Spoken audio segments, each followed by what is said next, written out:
to the cloud. And if you have any reservations about that, feel free to reach out to the panelists or the hosts. I'll be able to address any concerns that you have. In a minute, we're going to go ahead and discuss how our proceedings for today will go.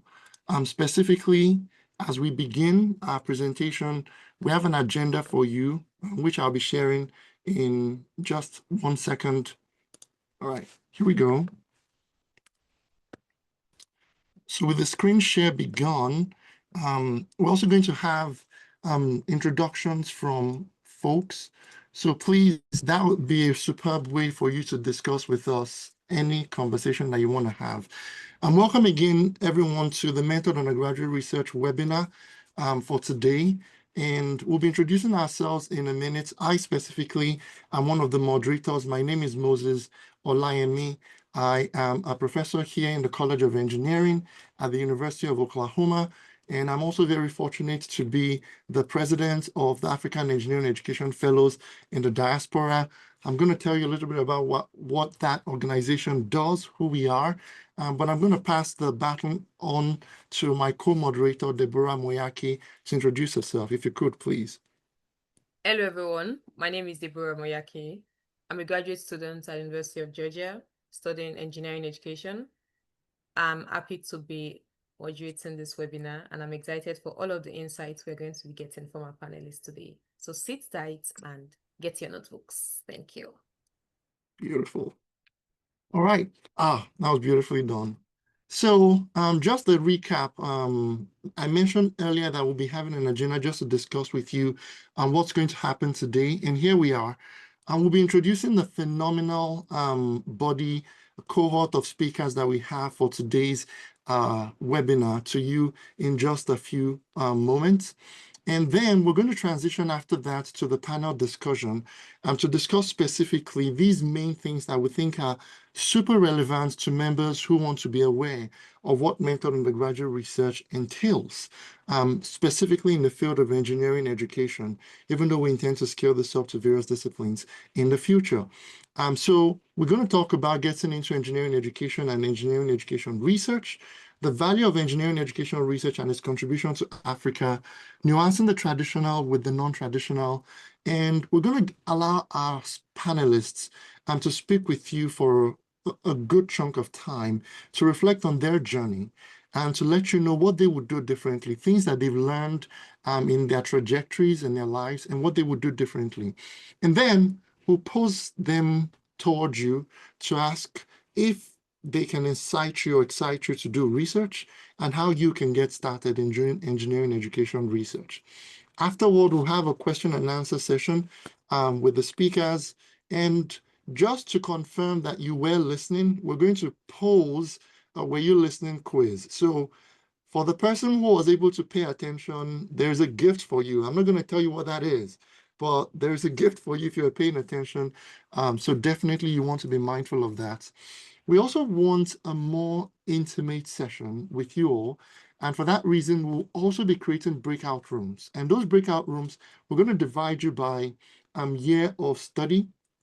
And also we have some faculty among us that will be also putting in breakout rooms, and we'll have more detailed conversations about the things that we're starting to discuss here. And of course, we'll round up with final announcements. So this is our agenda for today. If you have a drum, beat it because we're about to get started.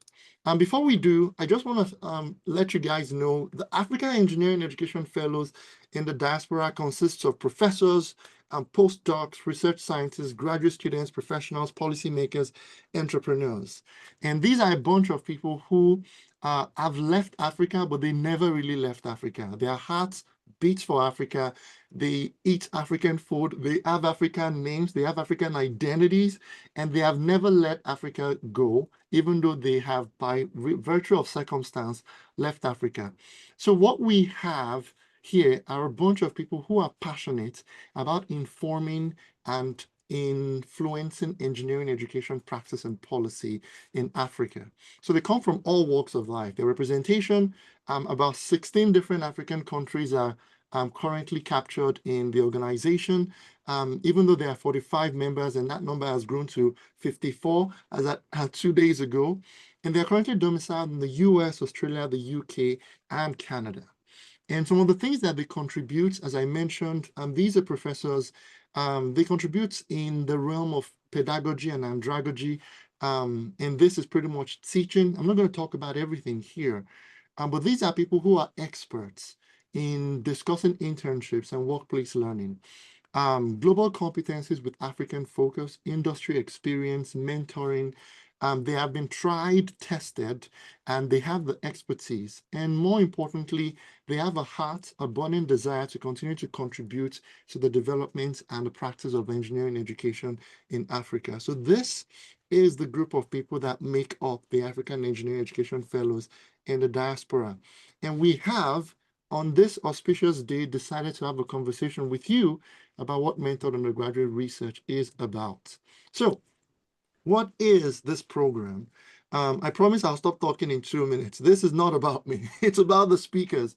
So the Mentored Undergraduate Research Program was born in the year 2024 when some of our members had a conversation with African faculty members. And they said, hey, we're passionate about engineering education, and so are you.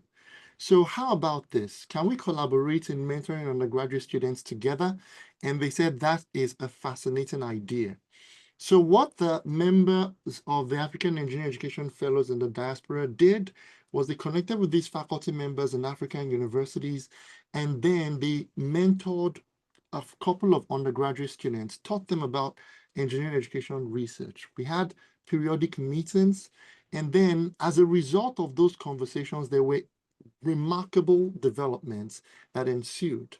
And what we envision is an opportunity for us to scale that to even more realms within Africa. So what we have, the conceptual image you see on the screen, is pretty much our model. Because African engineering, AEF diaspora members collaborate with African engineering faculty members, and we have engineering course content and pedagogical knowledge. And students and faculty members have African content and contextual knowledge. All of these things are super relevant. And then the model is by collaborating with the faculty members in mentoring students, we will improve engineering education research in Africa. And what we are hoping is that at the end of this conversation, when you've learned about engineering education research, you will have your questions answered and you will work with us, you'll collaborate with us, and will be able, if possible, to mentor you for the next couple of months or years as the case may be. So I promised you that I would stop talking, and I will.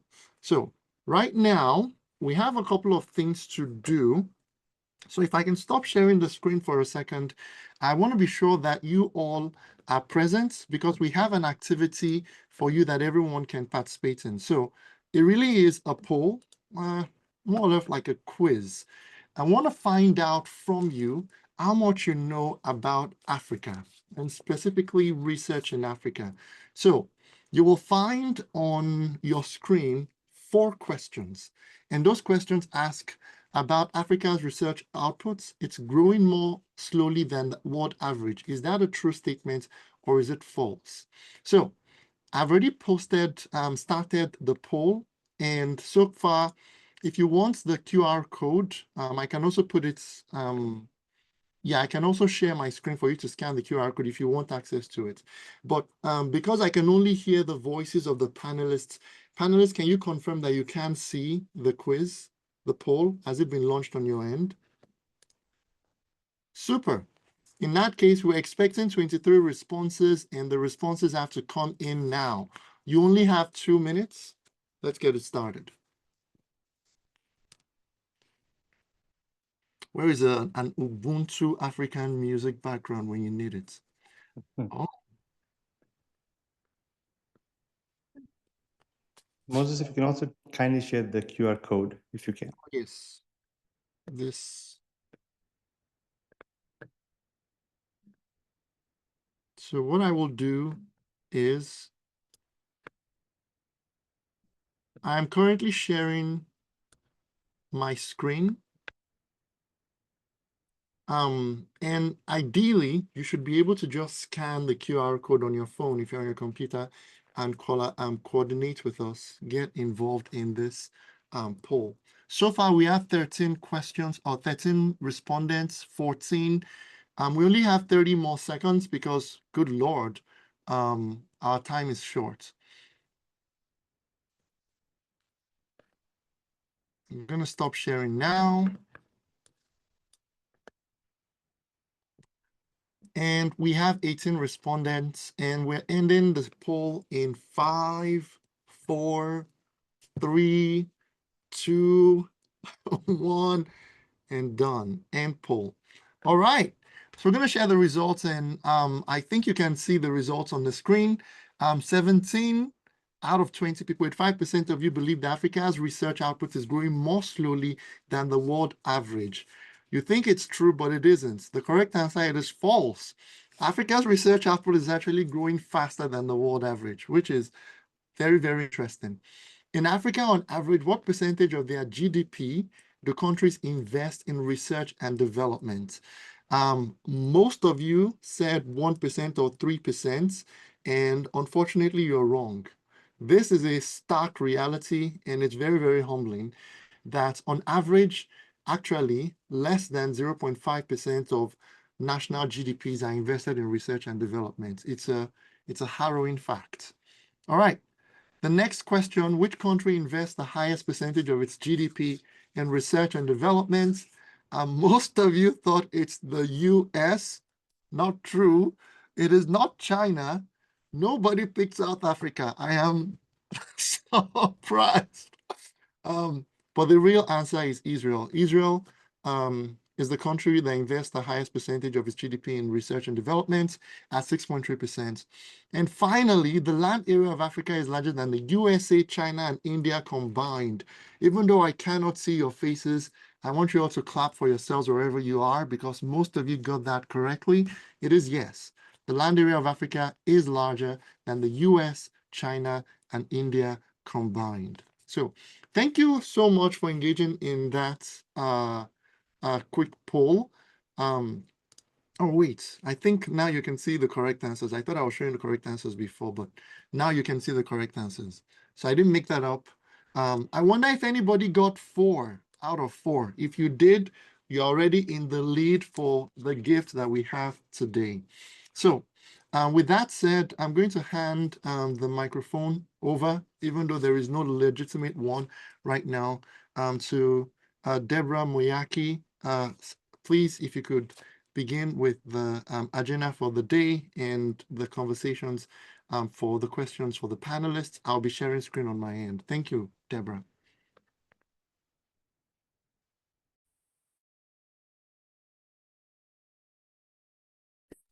We want you to get to meet them before we start the panel session. So we'll give every speaker 30 seconds to introduce themselves.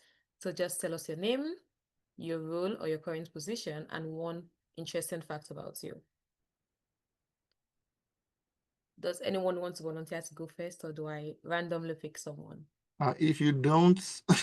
Okay, I'm going to randomly pick Beyond because he's the one. Oh my, Deborah putting me on 30 seconds. Beyond, so that's my name. A researcher at Florida International University.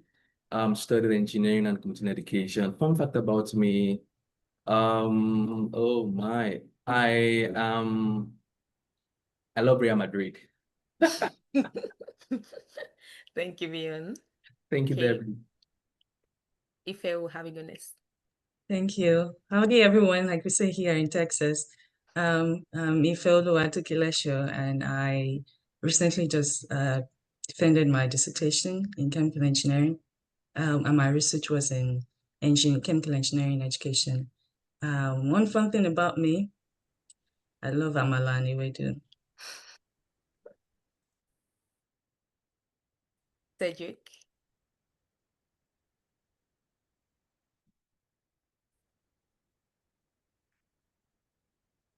It's me. Sorry, I didn't get it. Yes. Oh, okay. Sorry. My name is Cedric Kwemi. I'm from the University of Cincinnati, where I'm an associate professor, educator. Fun fact, yes, I'm from the country with the oldest president in the world. But that's Thank you. Cameroon. Yes. Thank you. Thank you. Yes, Ibukun. Hi everyone, Ibukun is my name, Ibukun Oshibumi. I'm an assistant professor at Penn State University from Nigeria, Ibadan. I think if I took my fun fact, although for me it's amala and obegusi with vegetables. So let me take another one. Fun fact would be that I clocked 30 before I knew how to ride a bicycle. Thank you. Yes, Yashin. Hello, it's Yashin. I'm a faculty at Utah State University. Fun fact is that I'm not sure if it's a fun fact, just a fact. I was the first cohort of engineers post-apartheid in South Africa that studied undergraduate engineering. Thank you very much, our speakers, for sharing all of that interesting facts about everyone today. So how we're going to be having this is we'll have the panel session up next, where we'll have a question and answer session with the speakers. So for this session, we have predefined questions which we'll be asking our speakers, and different speakers responding to different questions so that you get their perspectives on the different aspects of engineering education in Africa. During the course of the session, please, if you have any question, drop it in the chat box. Someone is going to be monitoring that. And after the panel session, we'll address all of those questions. So please do not try to wait till the end of the session. The minute a question pops into your head, please jot it down, or please type it right into the chat box so someone can take that up from you. Thank you very much. We'll be going into our full panel session now. You've met our amazing speakers, and we'll be asking them a series of questions on engineering education. Thank you. I'm waiting for the screen to change.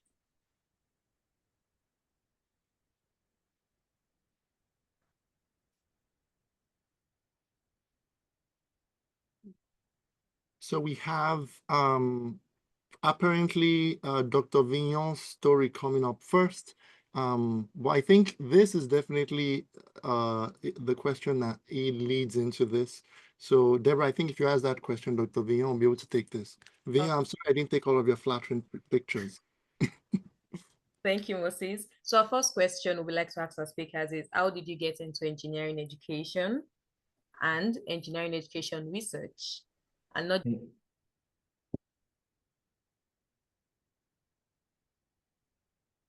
Oh, is it just me, or can I not hear Debbie? Deborah, Yes, I I'm think applied. I think your voice cut off for a second. Oh, sorry about it. Can Yeah. you hear me clearly now? Yes, we can. Okay. So the questions in three phases: how did you get into engineering education / engineering education research, and why did you get into it? So would have Vion first. Moses was sharing his screen. Thank you. All right. Welcome everyone.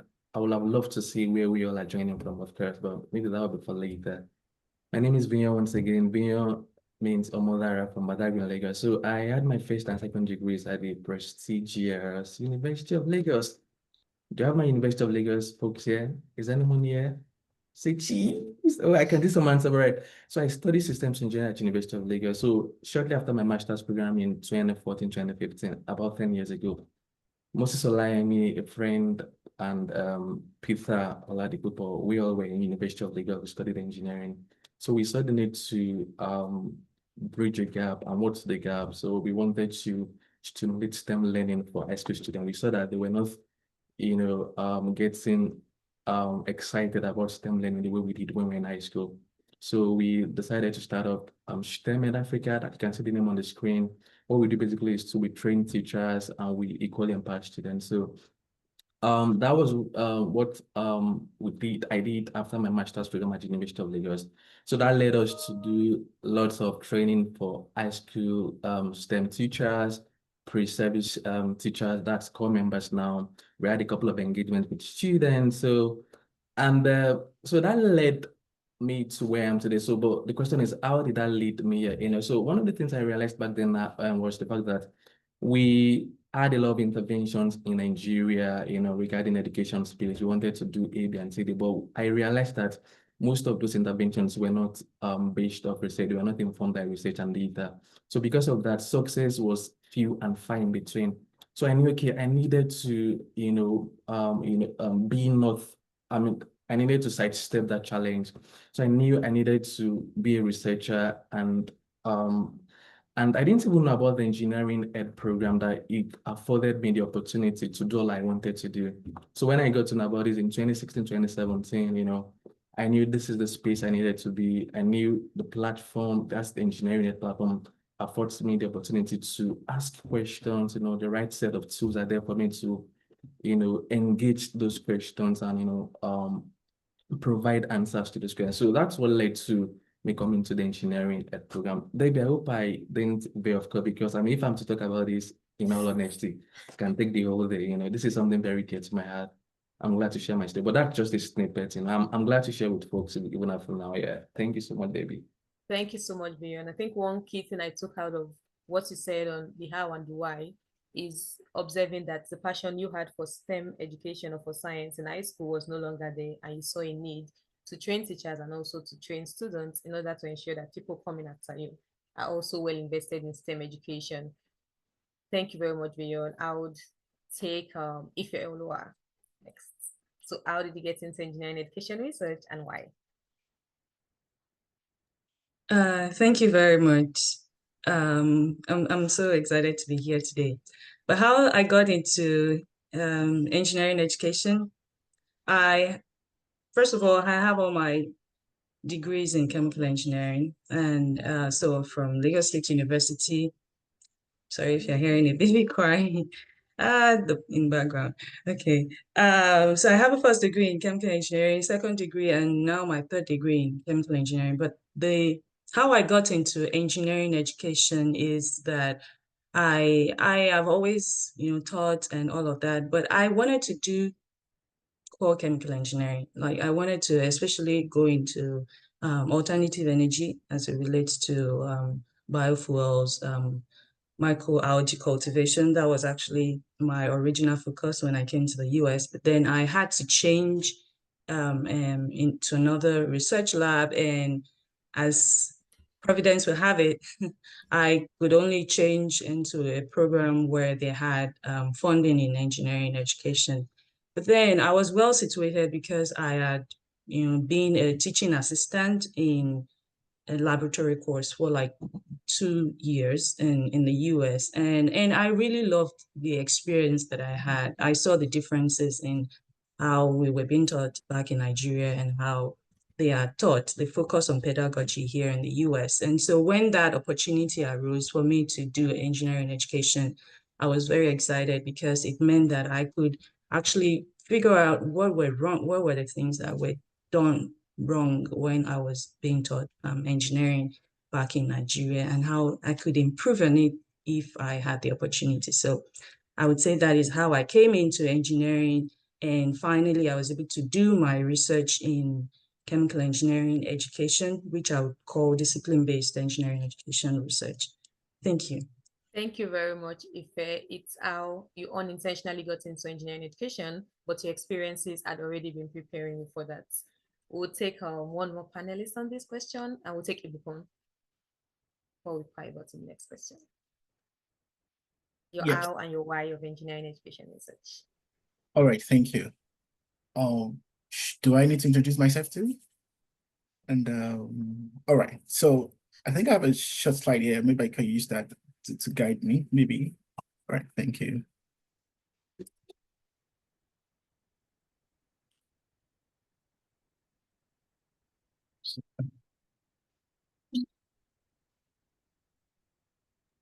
Dr. Ibukun, do you have permission to share? I think I do. Let me Yes. know what right away. And we can see it. Superb. Okay, thank you. You have a timeline. Okay. All right. Thank you. So I started off loving to teach. Once I finished high school, I was teaching chemistry, physics, for that maths. I was making some money from there because that was my passion. And then I went to University of Ibadan to have my degree in mechanical engineering. All throughout the 5 years, I actually organized a tutorial for my class that other people from that department joined, and I was the lead for that. We had our academic secretaries, all of those things like that. So I was passionate all along. And then I did my internship in General Motors, and then I did my service here in this company for work, and then I came back for my master's degree. It was this point doing my master's degree that after my master's degree, I started a school in Nigeria because I was passionate. It's a K-12 school. And then it was around this point in time that my mentor spoke to me like, hey, there's this program I saw, engineering education, a PhD in the United States. Do you want to look into that? So that was how my journey started into engineering education. It was a mentor who spoke to me about the field. I read up a bit about it, and ultimately that led to my transition into this place. So when I see programs like mentored undergraduate research, you know, it really clicks well to me because I'm here because a mentor really guided me. And then that led me to having my PhD in engineering education. And then afterward, I did a postdoctoral research associate. I worked with some design cognition, and then I was working with an international project whereby we tried to do a curriculum review and development for a master's degree for top 5 countries in Egypt. That's not for today. And right now, I'm in Penn State as a faculty. So that being said, let me stop sharing so you can see my face better. So that's my journey, and I think I told how I got into engineering education. The way I got into engineering education research was through my PhD in engineering education. So that was how I got into the research, because I was going to have a PhD in the discipline. The why, it's because definitely if you look at my timeline, you'll discover that there was this passion to teach, and there was this discipline that I had. So engineering education research was blending both for me. The other thing is, I was interested in seeing how engineering can drive education and how education can drive engineering. How do we teach better? How do we learn better? How do we use technology to enhance our teaching?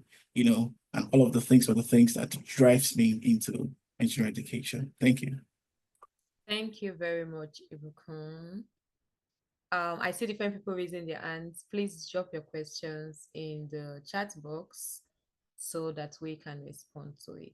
Okay. Moses is addressing that. Do you want to say something? Exactly. I realize people are trying to chat and they realize that the chat box is disabled. Please put the questions in the Q&A and we'll try to address them while we try to figure out this chat box thing. Thank you.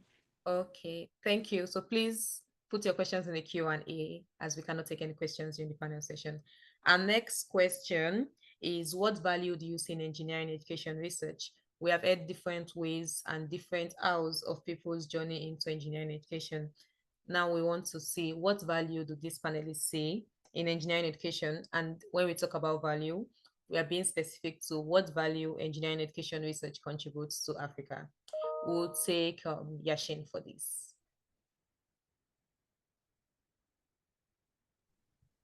Thank you. Thank you so much. I think when it comes to the value of engineering education, I just maybe want to share a few stories about it.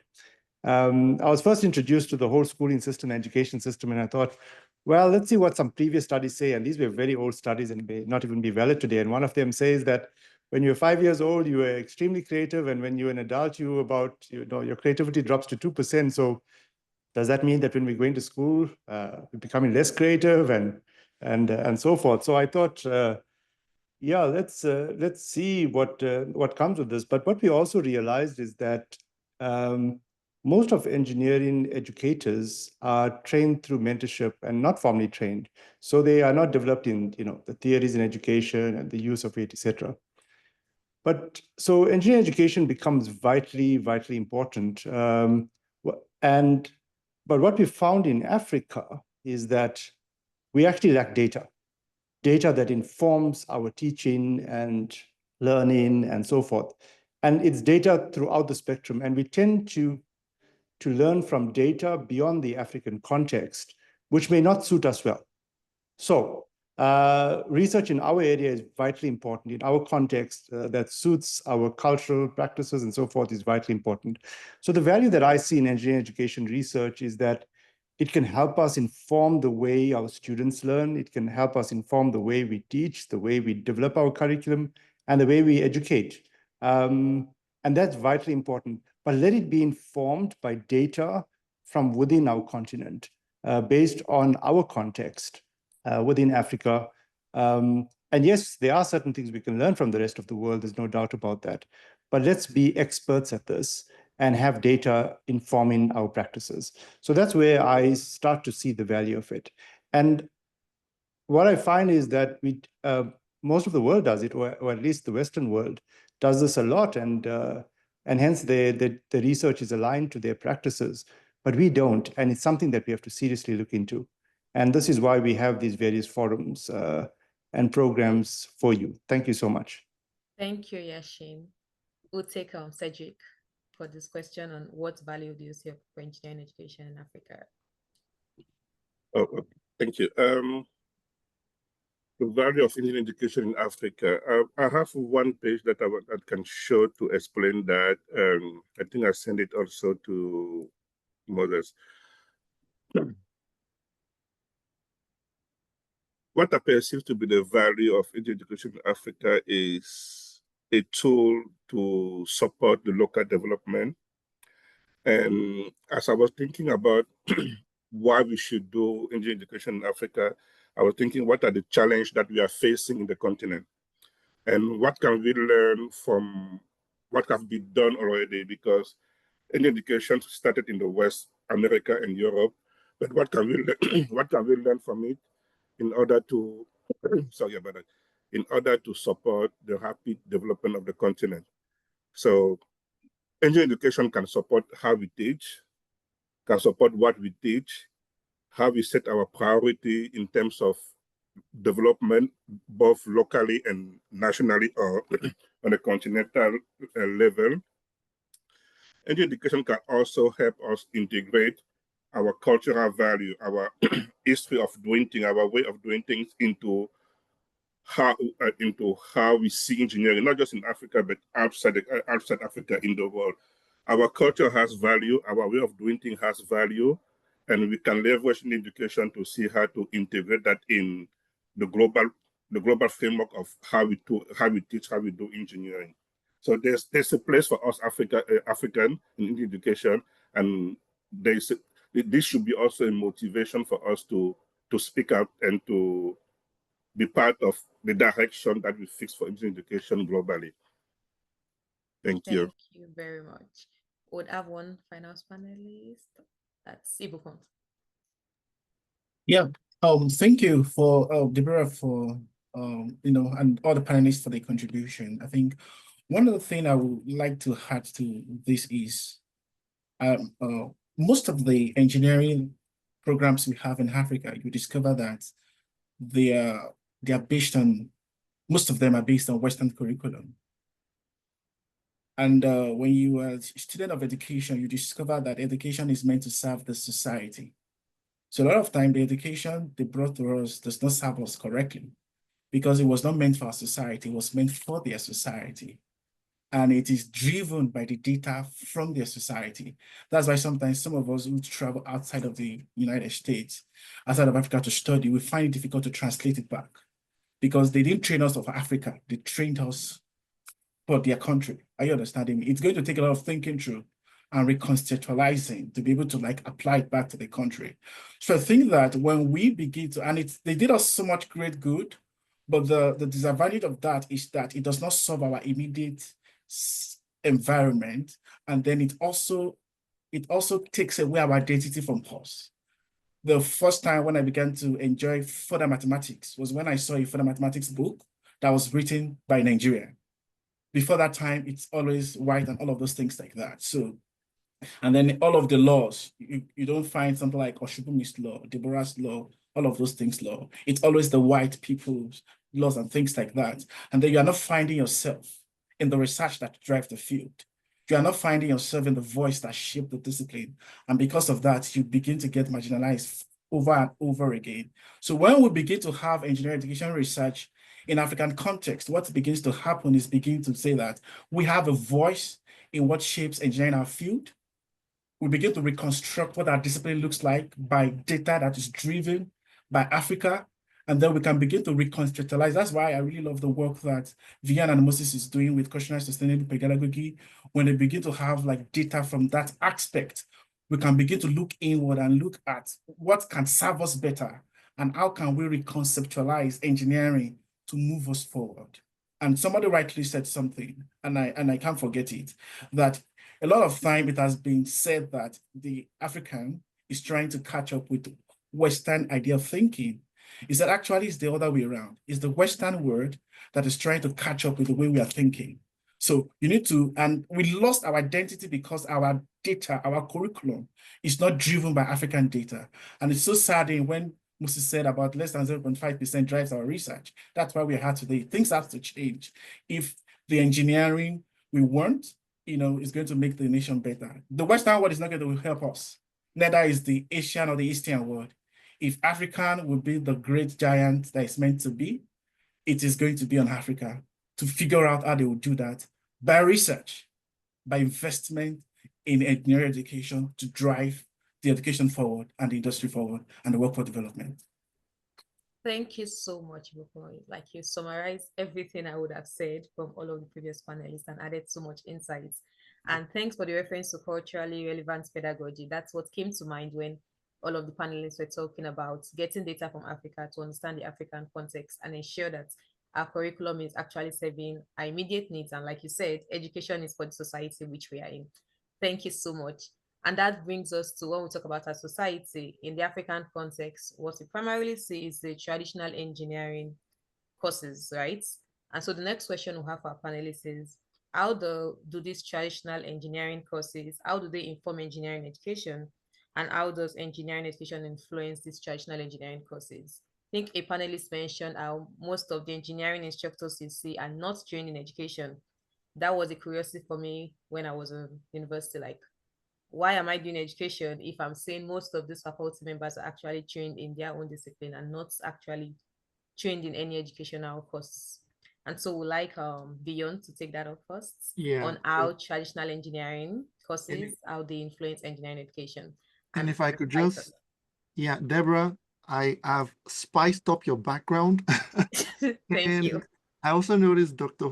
Cedric, you raised your hand. I know you were just gravitating to something that Ibukun said. So I just wanted to flag that for you because you didn't see it. Please. Thank you so much. Do you want to I just wanted to add to what Ibukun was saying, that engineering actually was born in Africa, right? So we are going around, right? Like you said, Ibukun, the West is not copying from the way we used to do engineering because it's more sustainable and it's more in phase with how we live. So engineering was born actually in Africa. So it's normal that they copy,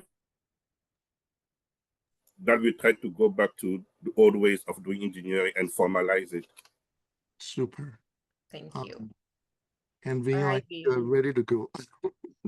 Okay, so I think I'll be putting on my scholastic lens at this time. So for me to answer that question, it's going to take a while. But I think there's a preamble, a precursor, like before I go up, let me start from, the distinctions, nuances between engineering discipline and engineering education. So of course, we all are engineering, we have affiliations in engineering, so by virtue of that, we all were in the science classes, in high school. So I want to remind us of a couple of things back then in physics, a couple of laws we had in physics, they would tell you, Kirchhoff's law states this and that, that. But one of the things you need to do is what you keep all factors constant, right?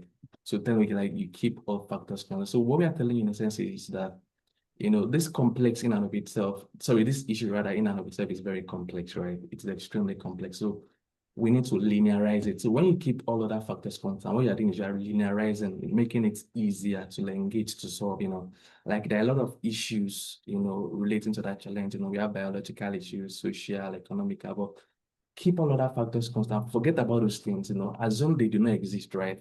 And just think about the electrical, perspective to the issue, the chemical, the mechanical now. So that's what we do in engineering education, we make problems, So because of that, knowledge, or what we call truth, is kind of absolute. All right.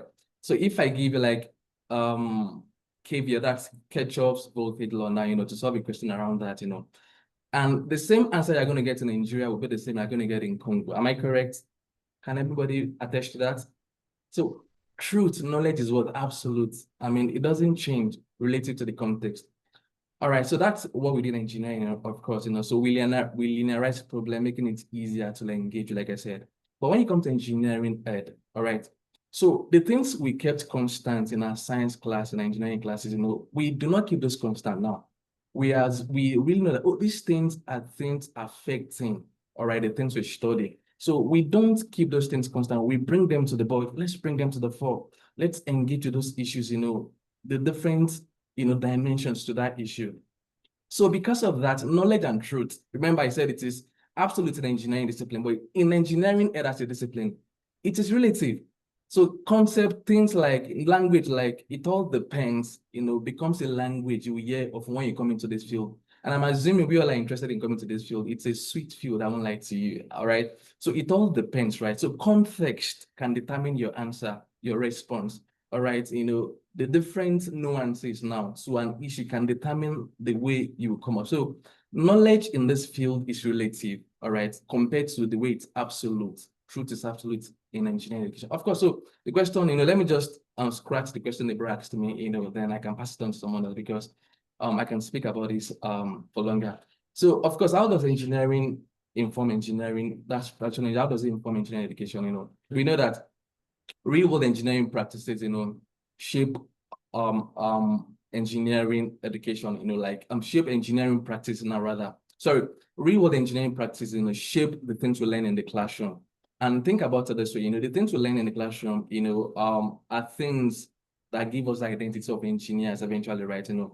I'm an engineer. I say myself as an engineer because of the things I've learned. I've learned thermodynamics, I've learned fluid mechanics, all of this. So what we want to do in engineering is, how can we make that concept relatable, like Ibuku mentioned, bringing about, how can we make it contextually, relevant for you? That's the space I play in. But before that space, we also want to attract the best hands into engineering. So we go a level downwards, into the high school that, hey, we have a lot of kids in this high school. In Nigeria, they will tell you, again, school is scam, school is a scam. Because I'm not smart enough, I can't be in engineering. I'd rather go to that level. But hey, we want to what? Change those narrative, get them we want everyone to come to engineering if it's possible. So right from the high school space where someone like me play in, we want to get, to make the STEM curriculum very, relevant to these kids because we need as many as in engineering. Because why? The problems in Africa, engineers have a lot to say regarding those problems. We have shortage of skills in Africa, and if we have a lot of engineers within the continent, most of these problems can be addressed. Right? So let's get to that level. So can you see, engineering education as a student, we want to also affect what happens at the high school space because we want to attract as many of these scholars into the engineering discipline. And like Cedric said the other time, we don't just want to train you guys, with the right, we want to also retain you within the pipeline. Right, okay, let's have the best hands from high school space. Let's retain them, make the knowledge, the things they're learning in classroom, very relevant to them. And also, even when you graduate, we still care about you as a field. Think about it. A round of applause for engineering education, please. From high school to the university to post-university, we care about you. We want you to remain in the engineering discipline, all right? Because we know there's a lot you can do to the continent of Africa. So, and also we want whatever you've learned, whatever you're doing within engineering practice, to equally inform practice, all right? To equally inform. So we speak about the industry and the university nexus, the connection there. So can you see, from the very high school space, we all are, Moses, thank you very much, my time. All right, so we care about you. We want you to come into the engineering education, into the engineering discipline. So we make curriculum very relevant for you. Within engineering and discipline, we give you all it takes, to have quality education. And also, when you graduate, we want you to remain within engineering, space. So that's what I can speak to how engineering, informs engineering aid and how engineering aid informs engineering. Thank you. Thank you, Moses, for calling me to that. Thank you so much, Vion. Vion has really taken time out to explain or to answer the question well. But I'm going to give opportunity if anyone has any final thoughts that they think Vion did not capture. Thank you, Ife. Yeah, I would like to go. And I just want to simplify this by saying in engineering education, I will split it into two words, engineering and education. And for a very long time, educators, people that study education, they are the like experts, right? They know how to design pedagogy, they know how to teach, they know the different ways in which they can make learning easier for students. Then comes engineering. I mean, if you're taking engineering courses, you know that they don't come easy like that. It comes with you have to study, you have to know what you're learning. So so to be able to bridge the gap between engineering and education, we need those who have studied engineering to learn how to teach, to educate, and then to help the coming generation. So I would say that the best people to teach engineers or engineering students will be engineers, but then they need to be able to have the right skills to be able to teach, right? And I know that in years before, when people become faculty members, they don't even have to take education courses, right? Before they become lecturers or faculty members. And so there had been that gap. And if we are going to be able to produce, or I mean, not use that word, but to be able to encourage and have graduates who are skilled in those courses, we have to be able to have people who are trained to teach engineers. So that is how engineering, I feel traditional engineering informs engineering education. So an example would be, I would use myself as an example, that as a female in chemical engineering, even in engineering, I think the ratio of female to male in engineering is still, we still have a low percentage of females in engineering in Africa. And why is that? It's because of how engineering is. It's not because it's tough, but some people would say that engineering becomes more attractive to certain set of people because of the way it is being taught. It could be abstract and all of that. But here in the US, as an example, I think they've been able to bridge that gap, right? In your classroom, the tendency is that you would find, if not the same ratio of females to males in the classroom, I mean, well, it will be higher than what we may have in Africa. So that is where engineering education comes in, where you identify, you're able to identify who your audience is, and then you're also able to remove as much as possible the limitations that could make them not to be able to get all that you really want them to learn in that classroom. So that is where engineering education comes in. Thank you. Thank you very much, Ife.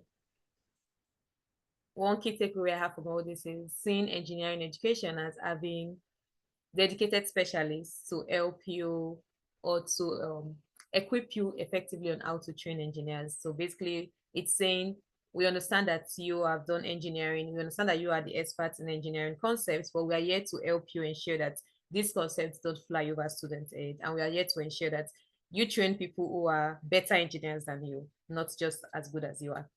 We have a final set of questions. So for this last round of questions, what we are going to do is to have every panelist go for 2 minutes.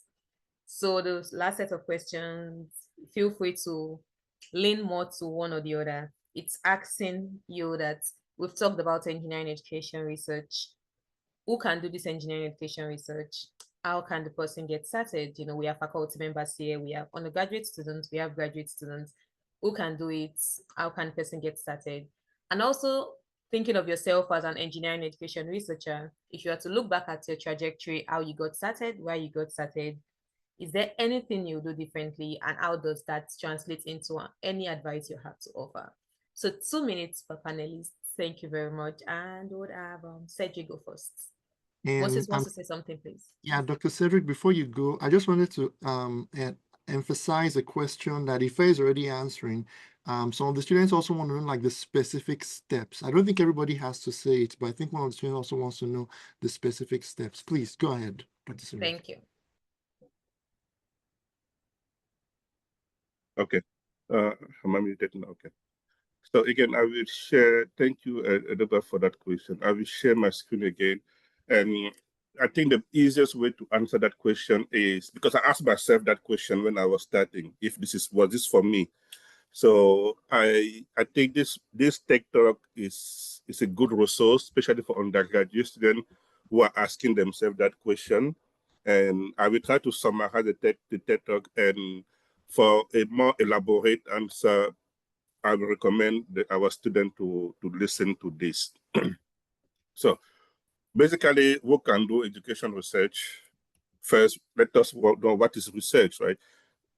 If you go back in the old Greek language, research simply means to seek. So be anyone who's curious about finding knowledge, going seeking new knowledge and share that knowledge. If that's your passion, if you are curious about that, then you can do research. You don't necessarily have to be Einstein or to have a PhD to do research. And the idea of this talk was basically to inform students that even at the undergraduate level, even as a first-year student, if they have that passion, they can do research.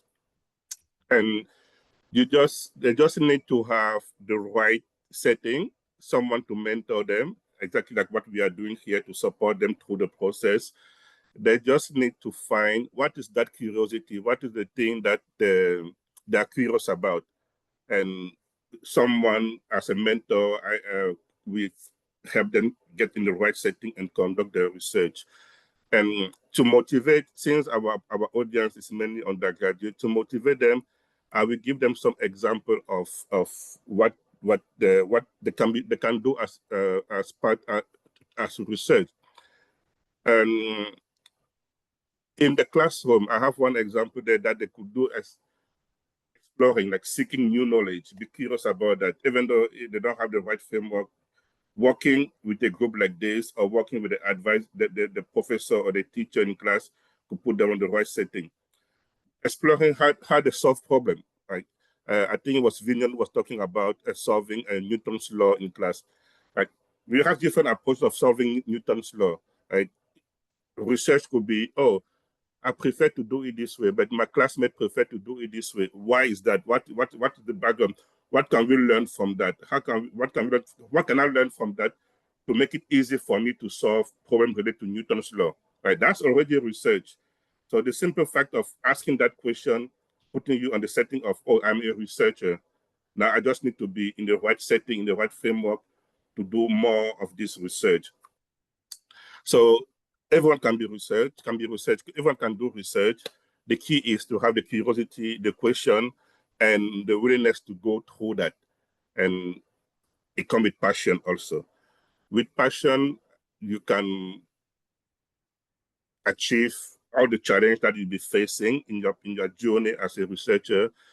And you just have to be self-conscious of that and surround yourself with the right person to mentor you, to support you on that journey.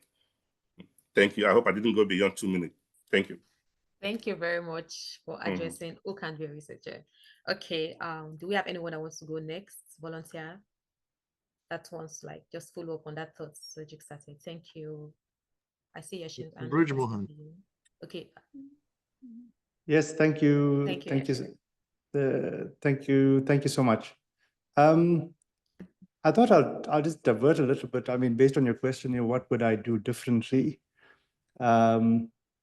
And actually, that's a difficult question because I'm not sure whether I want to do anything differently. The reason is that I think our past experiences shape us quite a lot.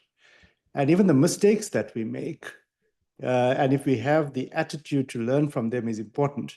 I mean, I personally wouldn't have wanted to be in any other country, and I know you may say otherwise, because I wouldn't have been inspired by a quotation like this, you know, by Nelson Mandela, and having the passion and dreams to, in the difficult context and through the mistakes I've made. But I wanted to say something about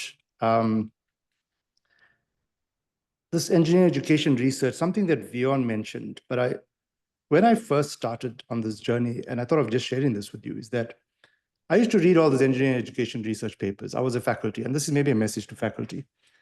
And to be very honest, I thought these papers, what are they on about? They just throw in words on paper and like, what can I do with this? Like, I can't do anything with this stuff. And I really thought, and in fact, I actually grew to hate it.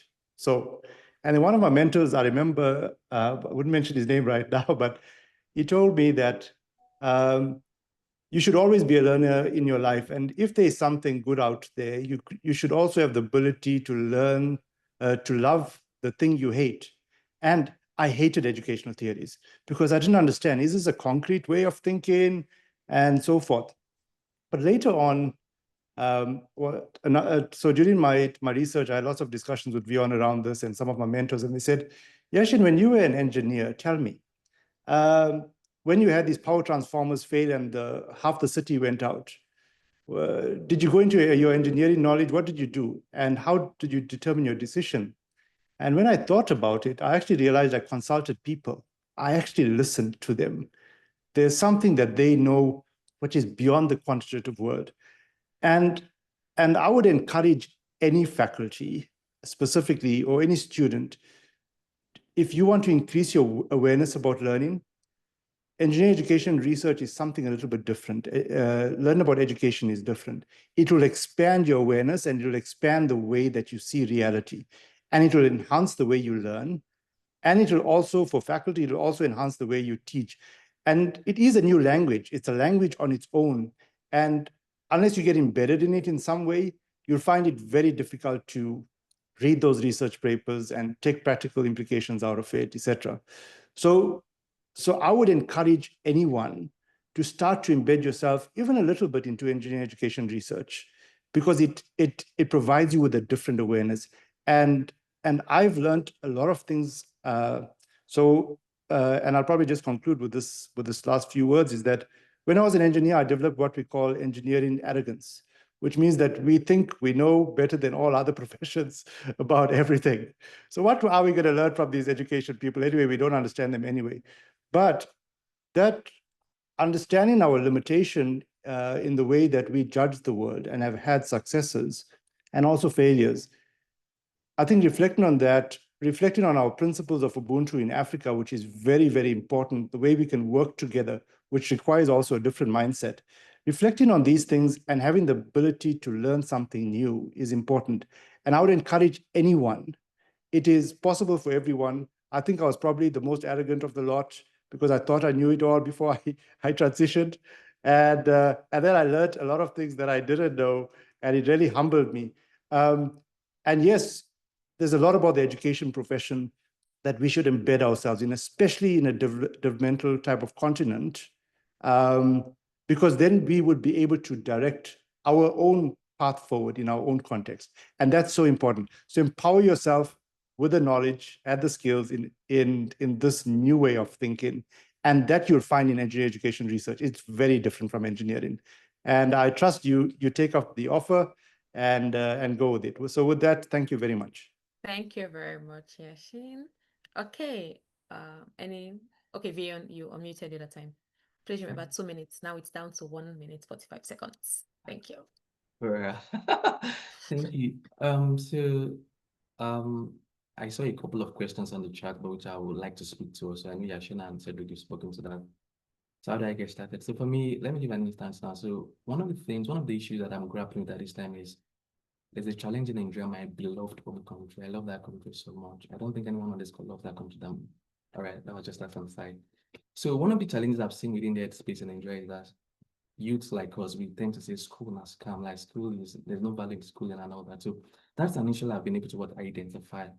So the question is, how do I use engineering ed research to engage with such an issue? So it's an issue for me. And one thing I also know basically is that, okay, because of my engagement with teachers over the years for like a decade now, I know we have teachers that are addressing this issue in Nigeria, even in Nigeria, a resource constrained environment. Yes, we have, I call them super teachers, exemplary teachers, they are my champions. I work with them, from way back. I love them so much. So we have them working to address these issues. So the question is, how are they doing this thing? So this is how research comes into the open now. So I want to take a walk in a dark room. Hey, if you then take a walk in a dark room without putting on the light, you're going to what? I'm going to do what? Trip. I'm going to fall, right? So research is that light I need to put on, and that's where knowledge comes into play. So we want the Nigerian teacher, like the teacher space now, to probably learn a couple of things from these exemplary teachers who are doing things within their classes just to address the school is a scam narrative. So like I said, those teachers that are doing exemplary, they are like my participant now. I want to go study them, research is coming into that.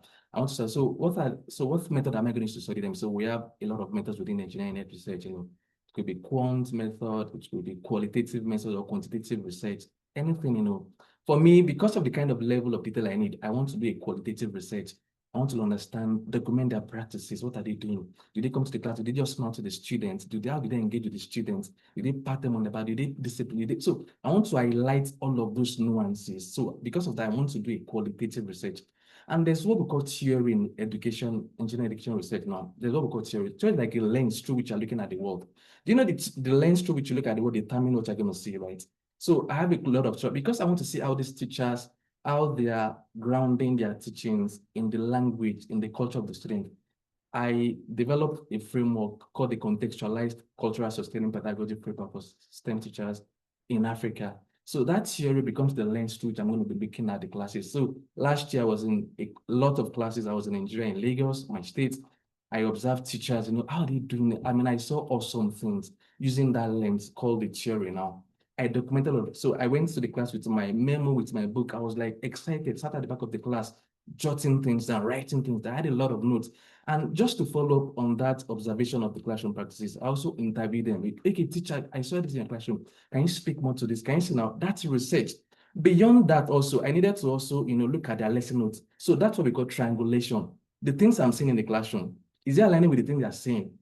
Is it aligning with the things it's in their notebook? Can you see now? So triangulating, it's a measure to ensure quality in research.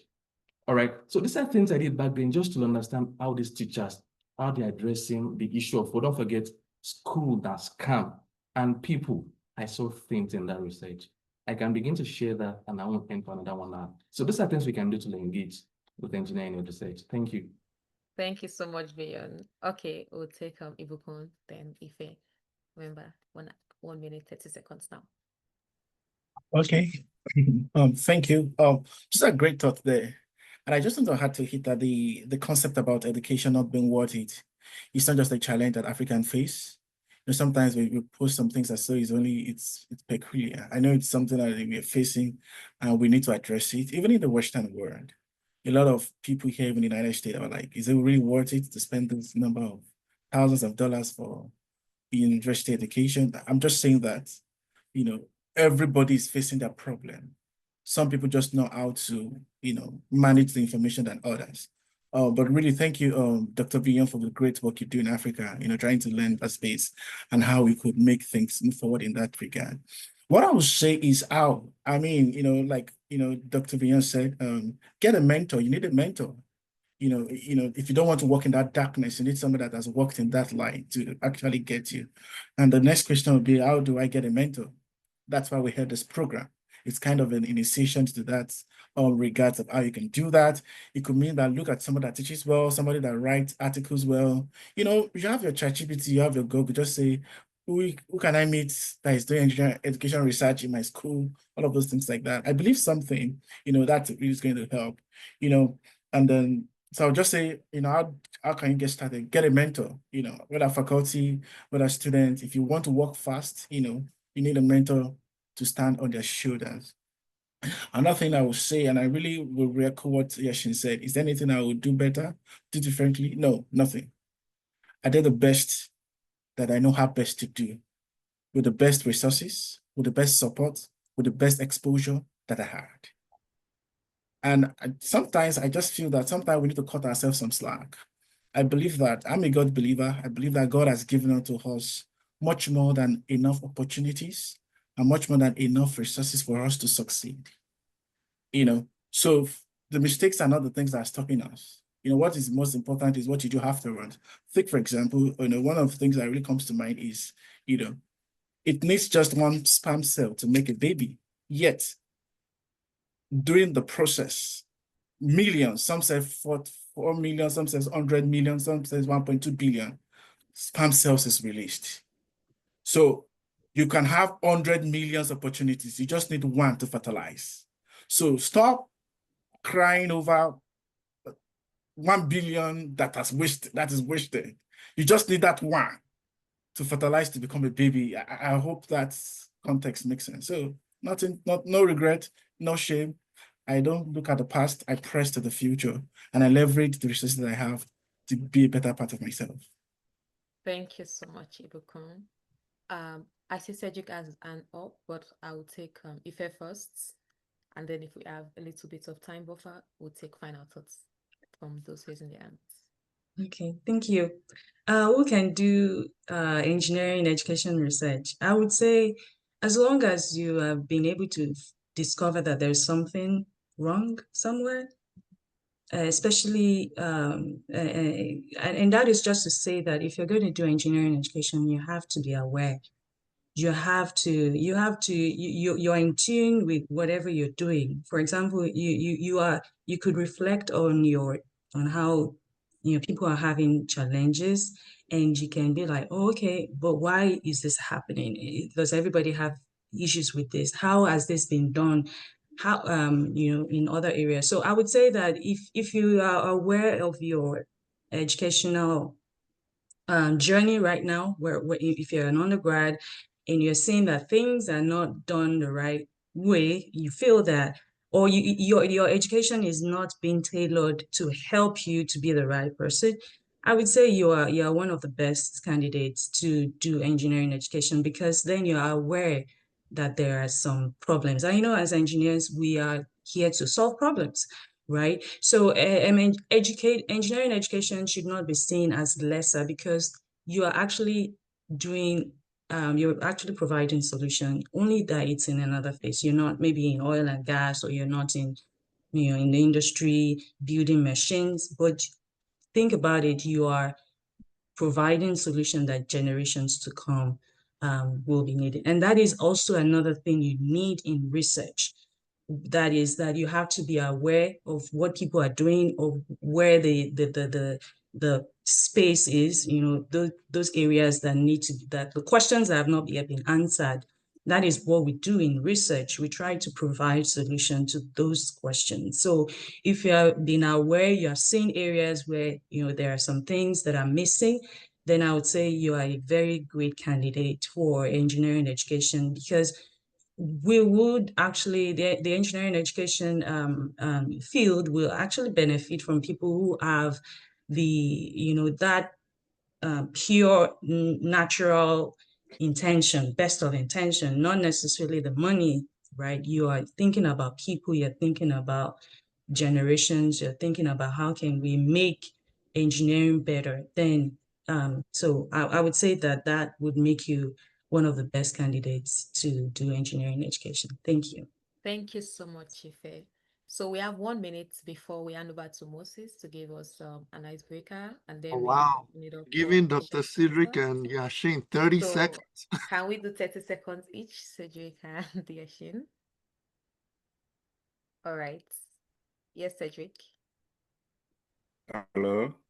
Yeah, Dr. Cedric, we can hear you, but we can't see you. But go ahead. Yeah. So I just wanted to. Oh, my camera is open. I just wanted to nuance a little bit what Ibukum and Yashin said. If I had to do it again, what I would change is I would be more open. And I'm saying this because we have undergraduate students. Sometimes embracing something that is different is difficult, right? The mindset now in Africa is education is not really a field.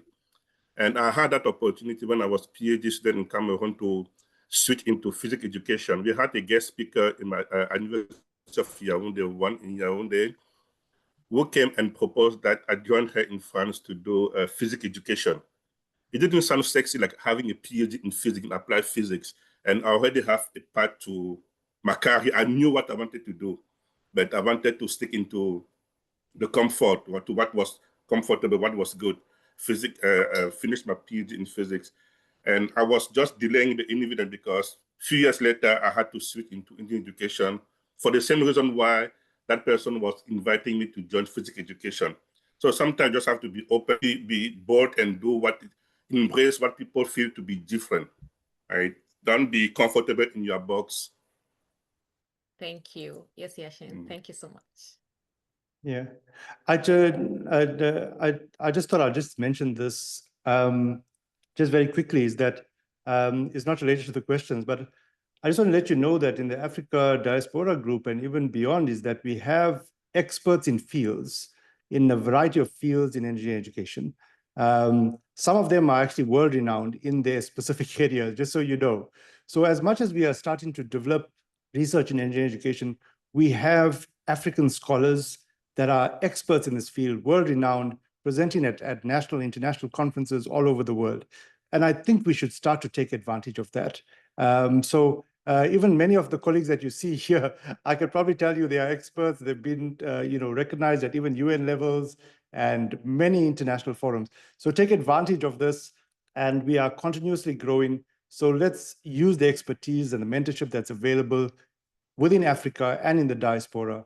And I think together we will succeed. As there's always a saying, if you want to go fast, you go alone. If you want to go far, let's go together. So thank you very much. You always say that, Dr. Yashe, always. Always. Thank you so much. Yeah, Moses, over to you. Oh, thank you so much, Deborah. I thought thank you so much for allowing the insights from all of the speakers to just precipitate to the fore. I have a bunch of questions here, and I do not know if we have time to go through them all.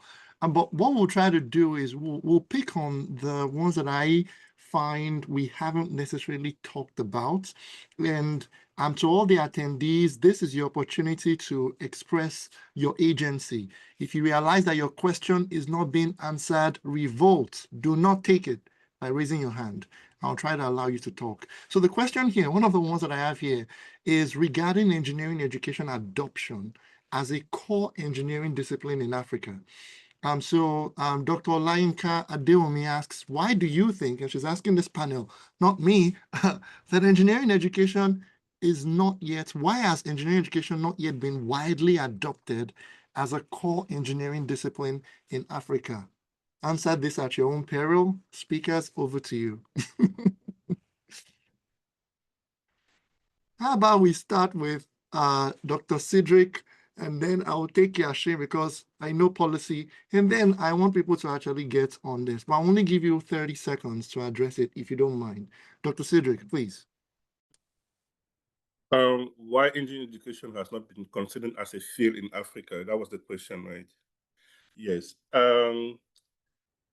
I think it was Samuel Vignon who said that before, because we are still in the mindset of copying what people have done in the West and reproducing it in Africa. We are still struggling to adapt it or to make it our own, like the teaching of engineering.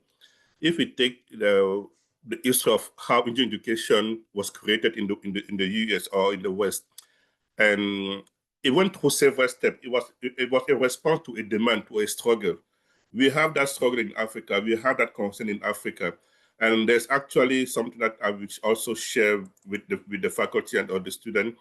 Is if you read this document called the 5 Major Shift in One of Engineering Education, you understand why people in America end up developing this field called engineering education research. If we are self-conscious of what are our needs, what are our struggle, what are our problem, how do we go from where we are as a continent to a developed continent, where we identify things that need to be changed. And way to change those things is to conduct our own research, to develop our own solution, to develop our practices that works best for us, right?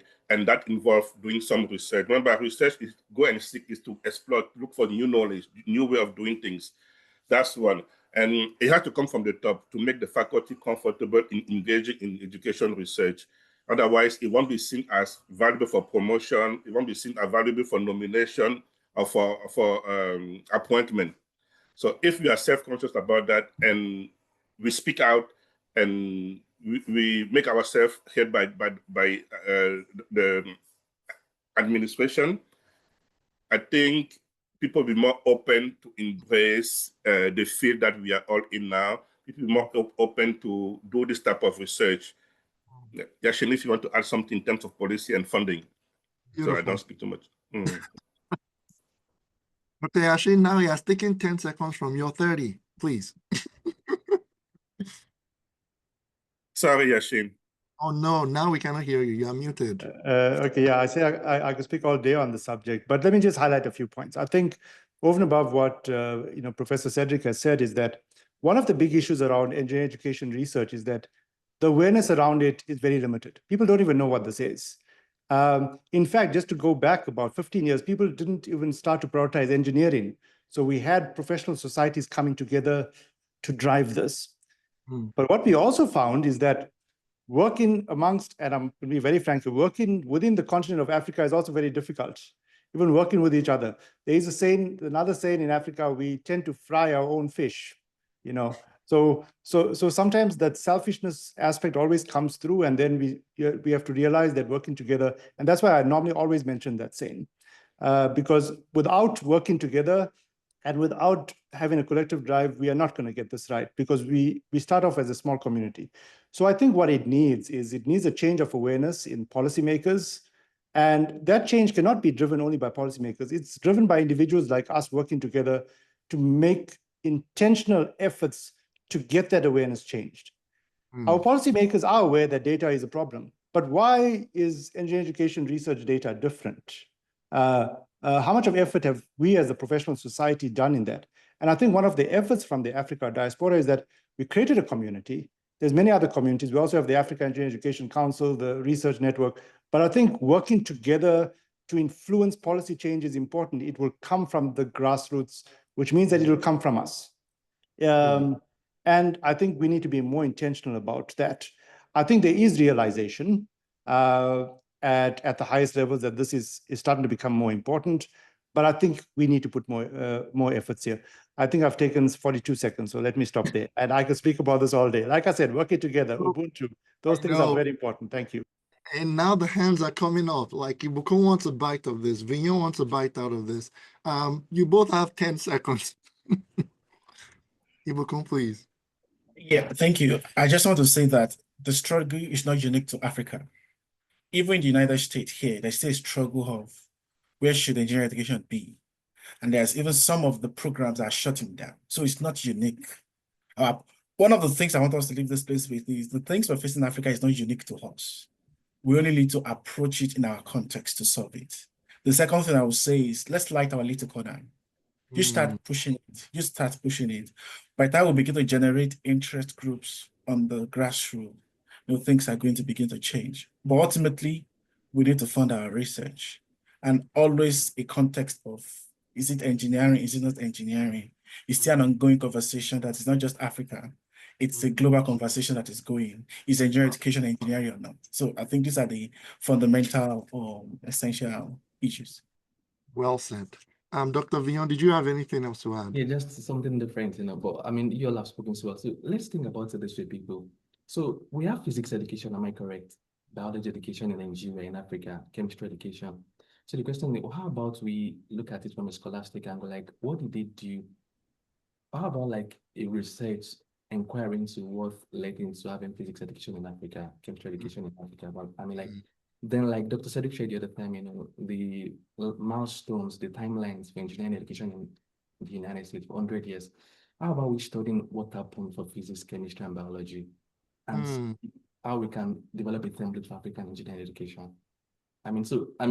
It's something I can get to. Are you volunteering yourself? I mean, anyone who is interested, maybe we can think about this and begin. I'm serious, yeah. It's something we can study to see how we can develop like a framework the engineering ed can just copy, adapt, and paste. You get so. I mean, it's something I can do. I think it's something that can interest me. Dr. Olayemi, I know you're here. We can talk beyond now. Beautiful, beautiful. You will not believe I have exhausted almost all of my time addressing that one question. But we have, I would say, 10 more minutes for this whole thing before we have no reason to hold people in this room anymore. So what I'll do is I'll ask this last question, but I just want to use this opportunity to say to the other people that are in the chat, I think someone asked a question. I don't know if it was Deborah Odom. I need to find the name. And Dr. Izet was able to answer. We are so grateful. And we have a lot of amazing faculty members here that have been doing the same. So please, as you're addressing the questions, that's why we're a community. If we don't have the chance to address those questions vocally from the panelists, our phenomenal faculty members, that's why you are here. Please help us in addressing those questions. So thank you so much, Dr. Izet, for what you are doing, and of course for the insightful questions from everyone. Okay, so I have two questions here. I do not know that I will have the chance to go through them. There is one of them that asks, do all engineers in academia need to go through some form of formal training in engineering education before they engage with students in and out of the classroom? I wish I could jump on this myself, but I believe that one of the panelists, I'm just going to allow one person. Nobody will raise their hand and offer, oh, let me say more on it. And I think Ife is dying. Yeah, Ife, it's all yours. Thank you. Yes, all faculty members that are going to be teaching in Africa must. Oh, I can't even say this enough. And my husband gave me permission to use this example. So we both did undergraduate together, but as soon as we finished, he was like, it's done with engineering. And he went into banking and he didn't look back. And that is because of, experiences that we had because of from the teachers. And some people could be have very good skills to endure and just to look beyond the limitations that were posed to them, even from the lecturers themselves, right? You'd be surprised that some educators even the limitations, to teaching itself. So definitely, I would say that it is important that all faculty members, they are trained. Although, change is very hard, right? Even when people get trained and they're still set in their ways. And that is why continuous training, continuous professional development still has to be put in place for the faculty members. But I would say it is important because it's definitely different when you are a student in engineering and then you graduate compared to now you now have to teach the concept that you understand to students. It is a very totally different experience altogether. Thank you. Thank you so much, Dr. Ifeoluwa. Now, I want to allow Folashayo Fayoshe. Your hand has been up for almost 20 minutes, and I think it's beginning to hurt. Oh, did you just put it down? I was just about to allow you to speak. But if anyone has a question that they think has not been answered, please, you have our permission now. We do want to hear your voice. You can raise your hand, and then I'll allow you the permission to voice out your questions. I'm gonna give it like maybe 10 minutes of awkward wait for someone to do that. If no one does, we have two more questions here I want to address, and then we move on to breakout and then wrap this up. Nobody see anything. The 10 seconds have to be really awkward. Moses. Oh no. Dr. Cedric, yes. Oh, sorry, your 10 seconds. Sorry, sorry. No, yeah, I was practicing. But I thought I would share my experience about the last question. Yes. Because myself, I was trained. I don't know if I'm the only one on this panel with that background. I was trained, my PhD, everything was done in Cameroon. And when I came to the US as postdoc, that's where I decided to go into engineering education. It took some effort, some mentoring, some struggle, because I think Vinyan said that changing mindset from the hardcore physics and mathematics to the social science framework mindset. And I had that as a challenge. And the second challenge, that I was not trained as an engineer. My background is in physics, applied physics. So it took mentoring, the willingness to embrace something different, and networking. Because I surrounded myself, I was lucky, right, that my postdoc advisor, or I cannot share my screen anymore, that my postdoc advisor recommended that I complete a degree on how to teach engineering. That's where I learned, I embraced the field of engineering education. When I was postdoc, I was given the opportunity to teach one of his courses. I realized that teaching the way I was taught in Africa will never work. In 5 minutes, the class was, I totally lost people in my class. And then he said, if you want to be faculty in the US, go and complete the certification. You will learn how to be a faculty in the US. Sorry, I'm looking for a specific slide for you. And that helped me, right? That certificate helped me. And I was fortunate to be surrounded by these 4 people that I'm sharing now. They're the one who supported me into changing that framework that I had into the framework of social science, into the framework of embracing education research and conduct this type of research. So I will summarize it take mentoring, knowing what the skill that you are lacking of, and be curious to or be open to learn, to go back and learn and be in the mindset of a student again. Because once you are faculty PhD, you feel like, okay, you are the top of your field. It's a struggle to go back and sit and learn new skill and learn a new topic, a new domain, be a student in a new field. That takes some sacrifice. But yeah, definitely, if you are a faculty, you have your PhD, regardless your rank, whether you are a lecturer, associate professor, or full professor, yes, you can go back and learn and become an educator or researcher. That's really possible. And we have several examples in America like me now. Thank you. All right, beautiful. Thank you so much, Dr. Cedric. It is 11:27, which means we don't have time to engage the last sets of questions, but I did want to flag a few. One of the questions was, is any of the presenters looking to mentor young graduates and undergraduates? It is why we are here. It's all we've been talking about for the past 1 hour and 30 minutes. It's why we are here. So the form that was just posted in the chat, please engage with it.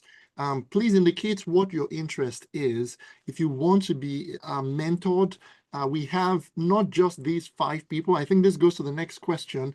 Bestina asks, will there be future workshops too? Absolutely. In fact, this is just the first of a series of conversations like this with members of the diaspora, and definitely other members. It's such a broad cohort that we have that it's impossible for us to bring all of them in one setting. So there'll be future conversations, and definitely things that we did not get right this time, we're definitely going to improve on it and get it right the second time. So please, oh wow, did that say the link needs access? All right, I'm going to resend that again. Thank you so much, Dr. Ife, for flagging that. So with that, I want to just provide a recap again for everyone at 11:28. I've been trying to find a way to create the breakout rooms. Dear panelists, if you can figure it out, let me know. I couldn't figure it out for almost 90 minutes. But I just want to recap to everyone some of the things that we've discussed here.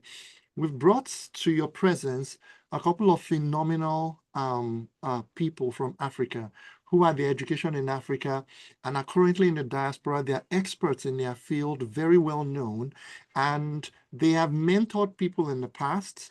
And in fact, I dare say that one of the people that we worked with, a faculty member, is currently in this meeting.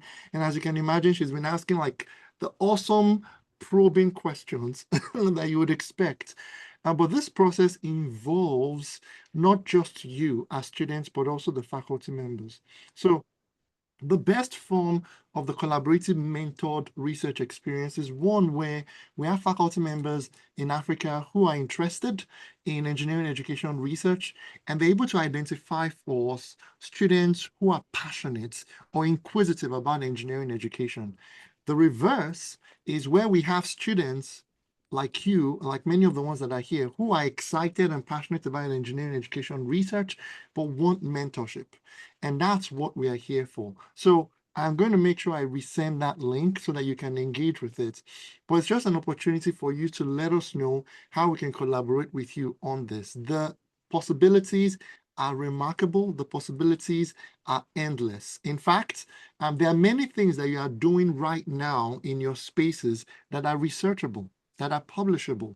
And if we had more time, each of these speakers would tell you the story of how they published this paper that it was just a regular paper, but it ended up being the ticket for them to get admission into grad school. It's that important to be engaged in research. In fact, others will tell you that if you are invited for events and they say, hey, come speak at this event, you can create a research agenda from that event just by going there and speak to, you are contributing to the literature, you are definitely improving our understanding of the context in which we live. So the possibilities are just remarkably endless, and that's why we want to really engage with you and collaborate with you here. So I'm going to pause there, take a breath, because I've been talking for the past 7 minutes. I don't know how the speakers did it, but if you, I know I cannot see your faces, but wherever you are, and maybe the rest of the speakers can do the same, please applaud each other for a job well done. Thank you so much for being here, for the awesome presentation. Oh yes, that is beautiful. Yeah, I just saw the comments that Dr. Yashin pasted. So again, if there are questions that we've not answered, please let us know. You can flag them. We'll definitely be able to discuss with you. If anyone has any follow-up questions to raise or any final comments from anyone, I'm going to give like a minute to take it, because technically, and we didn't want to do African time, we started on the dot on 11:30, or wherever you are, 90 minutes. We have gone back ahead or beyond by just 2 minutes. And we don't want to do the African thing where we just go beyond and there is no time control. But we left the last 30 minutes of this session for the people who want to just engage. You want to talk, you want to ask questions. That's what we are here for. Please do not feel like you have to rush out of here. We'll be here for as long as possible. Feel free to raise your hand. We'll allow you to speak. Yeah. Let me pause there again. I think after I said, oh yeah, Dr. Ife, Dr. Ibukun, I think you raise your hand. Yes, I just want to say thank you, Dr. Moses. Before we go into that, probably you might want to give Dr. Hans Hoyer, the Secretary General for International Federation, if he wants to say one or two things. I don't know, do we have plans for that? Can you hear me? Am I muted?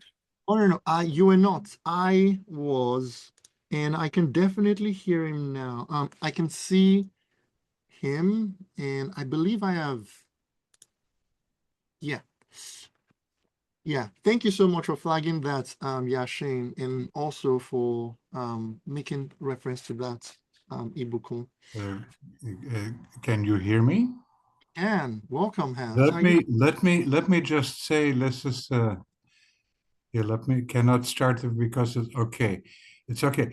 Let me just say thank you very, very much for inviting me to this session here. And Yashin and I had a wonderful conversation. We've had a long-standing relationship. I'm generally impressed of what I've heard today during the hour and a half. And I want to find what I call win-win strategies of how we can work together moving forward. Certainly, what the dialogue that I have seen is impressive. And the topics, the way you have articulated is quite inspiring, as a matter of fact. I'd like to find ways not only for your organization to be part of the IFES global community, and Yashin and I are in very close contact. I'd like to find a win-win strategy to work together. And he and I just recently talked about the engagement that I'm co-hosting a conference in South Korea as one example, for example, and for you to get engaged. But let's look over the next 2-3 years how we can find win-win strategies to work together. I'd like for you very much to consider being part of the IFES community, also be part of our global webinar series that I host with my friend and colleague in India almost on a weekly basis. This dialogue is critical, important, and as you know, and Yashin deeply knows, I work 24/7, connecting all continents continually. And what you're doing is inspiring, and let us find a win-win to work together moving forward. Thank you, Moses. You're a fantastic facilitator. I congratulate you, and I mean that genuinely, by the way. And thank you, Yashin, for inviting me. Thank you so much, Hans. You didn't catch the better half when Deborah was coordinating, but thank you so much for sharing that. I have here the link that I mentioned for everyone. Please, we've sent it again. If the panelists can please confirm for me that they can have access to this. All right, good. So Again, thank you all so much for being here. I thought we could create breakout rooms on webinar, but we are unable to right now. So we'll just leave this room open for as long as possible for people to voice their thoughts and share any questions that they have. If not, please go to the link and respond to those questions. We are available to collaborate with you. I will allow all of the panelists to have one final say, if that's fine with you, before you head out. Dr. Ife? Thank you. This has been a very great time. And I want to say that as we have a great opportunity to be able to speak about this, because we have been able to test both worlds. And we can say definitely that because we are Africans, if you are in Africa right now, do not think less of yourself. I want to tell you that you do not have to feel like, oh, like what do I have? This degree that I have, will it do anything? But I want to encourage you to tell you that it will go a long way. And if you are here, you are in the right place. If you have a passion for engineering education, I'm excited that you are able to be a part of this and to listen in. And what you can do is not to just leave this place and be like, oh, I just attended a webinar, but to go into your reflective mode, look out for people that you can connect with. Even in your university, people that you have like-minded. That was how Moses and Vignon started, right? They shared similar interests. If you have people that you can share, that you have similar interests and you want to just work together, I would say you can, start from there as well. But it's been a great honor. And Africa, like I say, keep your head up. Thank you. Beautiful. Thank you so much, Dr. Ife. Dr. Dansu? All right, thank you. So just a line from the scripture that says, whatsoever your hand finds to do it with all your mind. 2019, I was in Lagos. Moses was in he was in the US then, so we wanted to do something very small. Wanted to understand the STEM education environment in Nigeria. So we did the research back there. So I was the one on the field in Nigeria. I went to high schools, private and public schools in Lagos. I went to Alausa to interview policymakers. And that research output I presented, because he wasn't around then, I was in Lagos. I presented at a research in the University of Lagos. And it was at that research that I presented that Dr. Cheryl Sobi that Cedric mentioned the other time, one of his mentors, saw me. She came all the way from the US to Nigeria, to Lagos. She saw me, I love what you presented. Do you want anything? I said, oh my God, I want to come to the US for grad program. And that was how the whole thing. She told I mentee, who is Yashin's mentoring. I mean, see how all of these things connect, Dr. Grace Panther, that Vinyon needs this and that, and the rest is history. I mean, I knew I was going to get admission to come study engineering over here before even applying. How about that? So the things you're doing at this time, hey, they are valuable people, like if I told you, they are valuable. Go all out. You have a ready answer, ready to mentor you, all right? So we are glad to work with you all, we're glad to work with our awesome professors also. Thank you so much, everyone. Thank you so much, Dr. Dansu. Dr. Osunbunmi Ibukun. Yeah, thank you. I would say where there is a will, there's a way. And do not despise days of little beginnings. Yeah, so we are here for you, so that, we can help each other and we can ultimately move the continent forward. Like I said, the West will help us, the East will help us, but they will always put their choice, the priority first. If Africa will move forward, it will rest on the shoulders of Africans, whether in Africa or in the diaspora. We can do it together. We've done it before. We have led engineering before. We can do it again. Don't despise the beginning. Let's do it together. If there is a will, there is a way. And whatever you can do within the limited resources that you have, do it. Go to conferences. It could be local. Network with people. Reach out on the LinkedIn. It's now a small space. It's a global world. It's a global village. Thank you, Dr. Oshumbumi. There's a motivational speaker in you. I can see it. Dr. Kwame, please. One word that I will mention is seize opportunity, right? And opportunity come. One of my friends in my department said, opportunity come to those who are prepared for. So let us see this workshop as a way for us to reflect on, or is it for us? Is it in education? Is it for me? And by engaging with people who went through that pathway, whether you're an educator, if the faculty now in the continent, undergraduate student, with this group, you will have people who went through the same pathway. So by engaging with them, you answer the question, is it for me? It might not be for you, it's okay. But the first thing is to ask that question, right? If you ask that question, you interact with people and then you find, oh, this is not for me, then that's fine. It's okay. You pursue your journey. But if you realize this is for me, then you will see in this group people who went through the same path, who can share the experience with you and take you, like Vinyon said, it takes one opportunity. I didn't know that you knew Sherry Sorby Vinyon. Nice. Like it takes one opportunity to open multiple doors. So just seize opportunity, please. Thank Beautiful. you. Thank you so much, Dr. Kwame. Dr. Bridgemohan. Thank you, Dr. Moses. Yeah, I'd firstly like to say is that, you know, history in the last 10 to 15 years has shown that African leaders are taking world stage. For example, we've had the first African leader at the peak body. He's the president of the peak body in engineering, and he's from Nigeria. He's the president of the World Federation of Engineering Organizations. Our voice is starting to be heard. Not only that, is that people are taking our contributions seriously. So we have the platform. The world is our oyster. We can make contributions for ourselves. Let's take that leadership initiative. Let's develop ourselves. You have access to all of us. You have access now to resources everywhere in the world. So use it. That's my advice.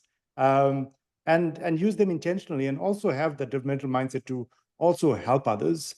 Because if we just choose one or two people that we would to develop ourselves to help others, it will go a long way, and it will cascade. But what I'd like to say, I'd also like to just thank Moses and Deborah here for putting this inspiring session, and add to all the panelists. But putting something like this together also takes a lot of effort behind the scenes. And I thought I would just acknowledge that. And special thanks to yourself, Prof. Moses and Deborah. Thank you.